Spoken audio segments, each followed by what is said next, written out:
Hello everyone, চলে এলাম আজকে আমাদের পাড়ার কালী পুজো নিয়ে। প্রতি বছর চৈত্র মাসে আমাদের পাড়ায় রক্ষা কালী মায়ের পুজো হয়। তো প্রথমেই আমরা রেডি হয়ে সবাই চলে এলাম আমাদের পাড়ার মন্দিরের সামনে। সেখানে আমরা সবাই অপেক্ষা করছিলাম মায়ের মূর্তি আনার উদ্দেশ্যে। তো তারপর সকলে বেরিয়ে পড়লাম মায়ের মূর্তি আনার জন্য।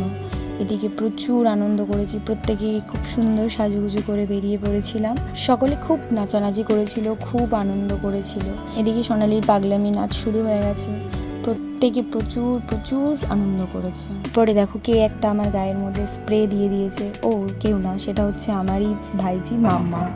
ঠাকুর আনতে যাওয়ার মাঝপথে এদের নাচের ইচ্ছাটা এতটাই বেড়ে গেল যে ভিডিও করে দেওয়ার লোক ছিল না। তখন আমি বললাম যে ঠিক আছে চল তোরা নাচ কর, আমি ভিডিও করে দিচ্ছি। তারপর দেখো আমাদের ছোট্ট বোদর পাগলামি, ও তো নিজেই নিজের মনে আপন ইচ্ছায় এত খুশি, এত আনন্দ পেয়েছে, ওই সব থেকে বেশি নাচ করছিল। আর এই যে এই মেকআপ ফ্যানটা, ও তো হাতের থেকে ছাড়বেই না। মানে আমরা যতটা না এক্সাইটেড, তার থেকে হয়তো দ্বিগুণ বেশি ওই এক্সাইটেড। ওর নাচ করাই আমরা সবাই দেখছিলাম। তারপর আমরা আমাদের ডেস্টিনেশনে পৌঁছে গেলাম। সেখানে মায়ের বরণ করা হচ্ছিল। তারপর মাকে নিয়ে আমরা আমাদের মন্দিরের দিকে ফিরছিলাম। তারপর আমরা আমাদের পাড়ার মন্দিরে এসে পৌঁছে গেলাম। মাকে সবাই জবা ফুলের, বেল ফুলের এবং অন্যান্য ফুলের মালা পরাচ্ছিল। তারপর এদিকে দেখো আমার বান্ধবী আর বান্ধবীর বর কি একটা বলা বলি করছিল যেন ওরা।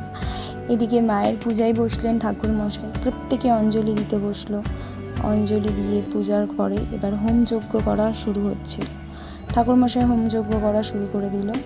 তখন ঘড়ির কাঁটায় ঠিক ভোর 5টা বাজে। সবাই খুব নিষ্ঠাভাবে হোমযজ্ঞ করা সম্পন্ন করলো।